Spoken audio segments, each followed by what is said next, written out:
आज के इस वीडियो में आपका स्वागत करता हूं। इस वीडियो में हम इंग्लिश पैराग्राफ सीखने वाले हैं कि हम इंग्लिश को कैसे पढ़ें इस पैराग्राफ के माध्यम से। और साथ ही साथ इसमें हम वोकेबुलरी कवर करने वाले हैं स्पोकन इंग्लिश में, जो कि हम अपनी इंग्लिश को ईजी बना सकते हैं। तो चलिए इस वीडियो को शुरुआत करते हैं। अगर आप चैनल पर नए हैं तो इससे आप नोटिफिकेशन को क्लिक कर लीजिए ताकि आने वाला बेल आइकन आपको टाइम पर मिल जाए। Let's go to learn with me and see now on phrases right now. तो सबसे पहले ध्यान देने वाली बात यह है, आपको कुछ भी नहीं करना है, सिंपल तरीका है।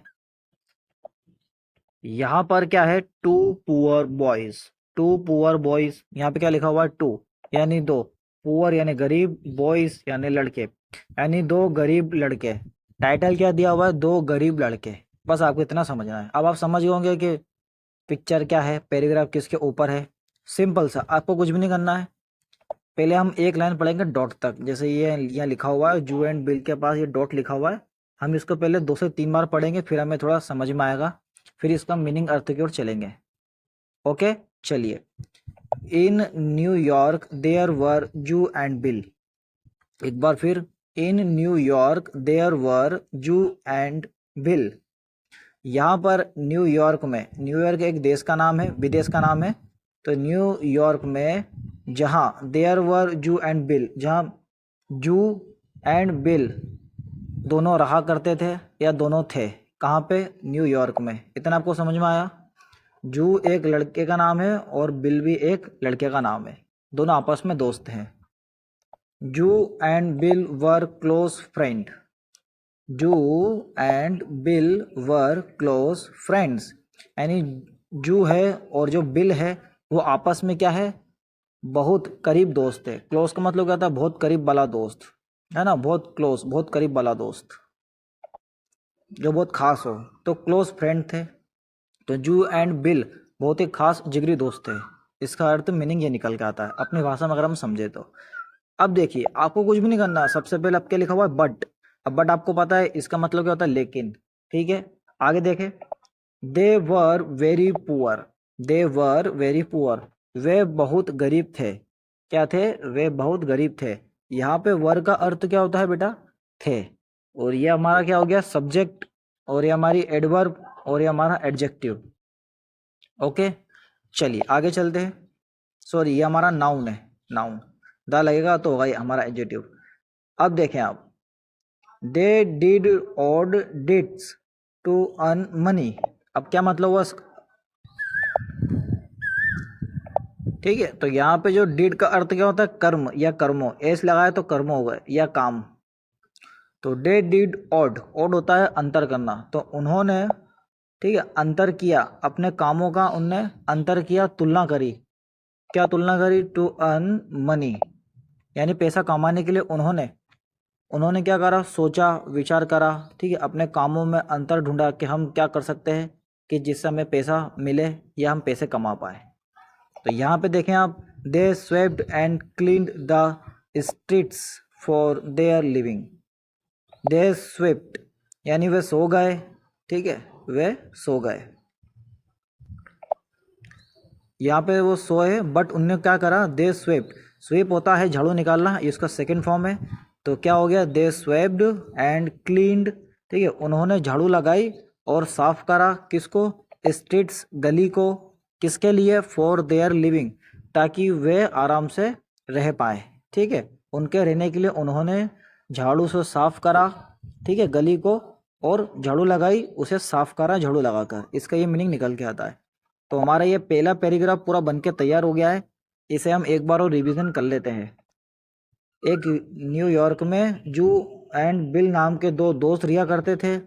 जू and Bill were close friend, जो बहुत ही करीब करीब दोस्त थे, पक्के दोस्त थे। But they were very poor, और वे दोनों बहुत गरीब थे। ठीक है, उन्होंने पैसा कमाने के लिए काम ढूंढा, है ना, इसका सीधा सा अर्थ निकल के आता है। ठीक है, और उन्होंने वे काम ढूंढने के बाद, ठीक है, पहले तो पैसा कमाने का सोचा, काम ढूंढा, उसके बाद उन्हें एक गली मिली जहाँ पे उस गली में वे झाड़ू लगाते हैं, उसे साफ सुथरा करते हैं और अपने रहने की व्यवस्था करते हैं। इतना आपको समझ में आया। अब थोड़ा आगे चलते हैं कि इस पैराग्राफ में और क्या बता रखा है, इस स्टोरी में क्या बता रहे हैं जू और बिल के बारे में। तो यहाँ पे वन कोल्ड मॉर्निंग यहाँ दिया हुआ है, वन कोल्ड मॉर्निंग यानी एक सुबह की जो है ठंडी, जो सुबह का समय जो रहता है ना ठंडा ठंडा, 4 से 7 बजे के बीच जो हमारा जो समय रहता है वो ठंडा रहता है, तो सुबह की मॉर्निंग को हम कोल्ड मॉर्निंग भी कहते हैं। तो उन्होंने क्या करा, एक कोल्ड मॉर्निंग में जू वाज वॉन्डरिंग, तो जो जू था, जू नाम का जो लड़का था, बिल का जो दोस्त है जू, तो जू नाम का जो लड़का था वे वहाँ इधर उधर भटक रहा था। वॉन्डर का मतलब क्या होता है, भटकना।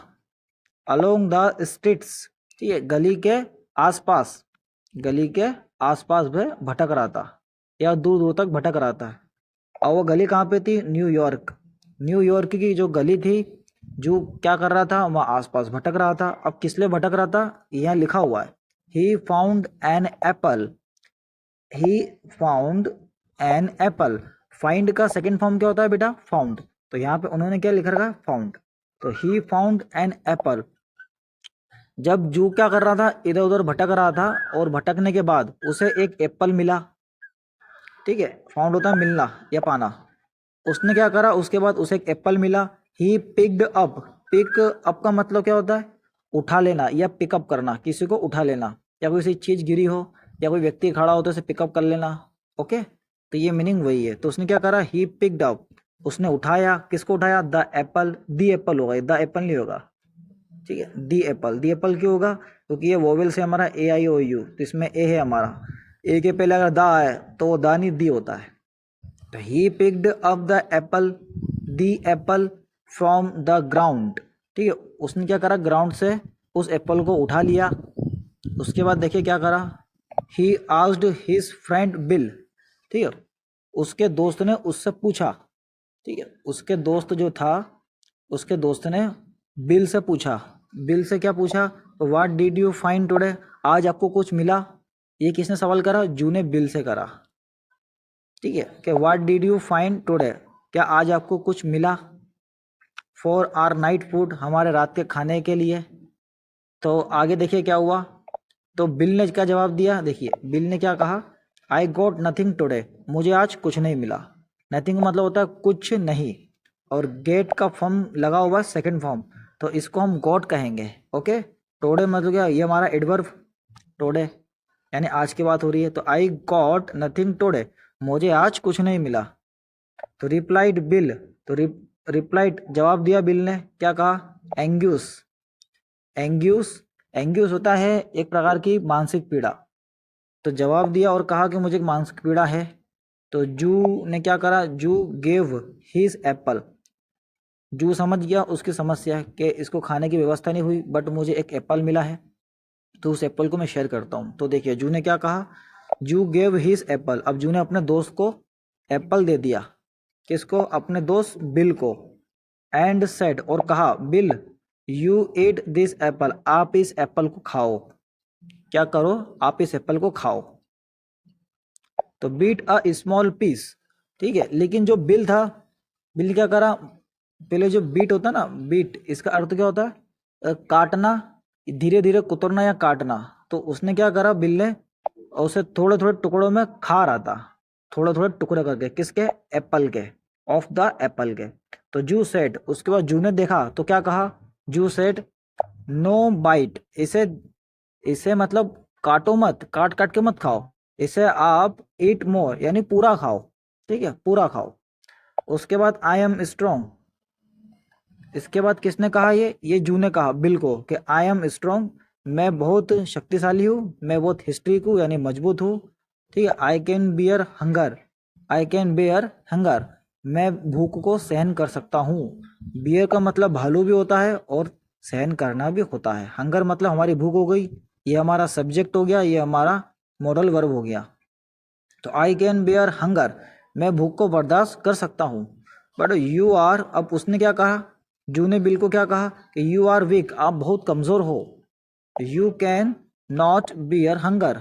और जू ने बिल को क्या कहा कि आप, you can not bear hunger, कि आप भूख को बर्दाश्त नहीं कर सकते हो, ठीक है। अब आगे देखें क्या हुआ, बाय दिस वर्ड, और ये सारी जो जो बातें हुई जू की, तो बिल ने क्या करा, बिल ने जू की सारी बातें सुनी कि उसने मुझे एप्पल दिया, ठीक है, उस अपने बारे में बताया कि मैं बहुत स्ट्रांग हूँ और मैं कमजोर हूँ। तो बिल ने क्या करा, बिल वाज सेटिस्फाइड, तो बिल क्या हुआ, संतुष्ट हुआ। एंड ही, और उसने क्या कहा, ही रिमेंड अ गुड फ्रेंड, ठीक है, वह मेरा अच्छा दोस्त है। ऑफ जू, ये किसने कहा, बिल ने जू से कहा कि जू मेरा एक अच्छा दोस्त है, हमेशा एक अच्छा दोस्त है या बना हुआ है, इस प्रकार हम कह सकते हैं। अब देयर आफ्टर क्या है, हमारी एडवर्ब है। अब देयर आफ्टर का यूज हम कब करते हैं, पहले तो इसका आप अर्थ समझिए, इसका अर्थ क्या होता है, उसके बाद। तो इतनी बात होने के बाद पैराग्राफ में लिखा हुआ देयर आफ्टर यानी उसके बाद, और आगे देखिए क्या लिखा हुआ, दे रिमेंड गुड फ्रेंड, ठीक है, उसके बाद वे दोनों अच्छे दोस्त बन गए यानी पक्के दोस्त बन गए। ये सेंटेंस लाइन यहाँ भी लिखी हुई है और यहाँ भी लिखी हुई है। नेक्स्ट, अब तो पैराग्राफ भी खत्म हो गया। हाँ, तो देखा आपने किस तरह से हमने पैराग्राफ पढ़ा जू और बिल के बारे में। तो आशा करता हूँ ये स्टोरी आपको पसंद आई होगी। इस चैनल को आप करिए सब्सक्राइब ताकि आने वाला नोटिफिकेशन आपको टाइम पर मिल जाए। Thank you so much for watching my video.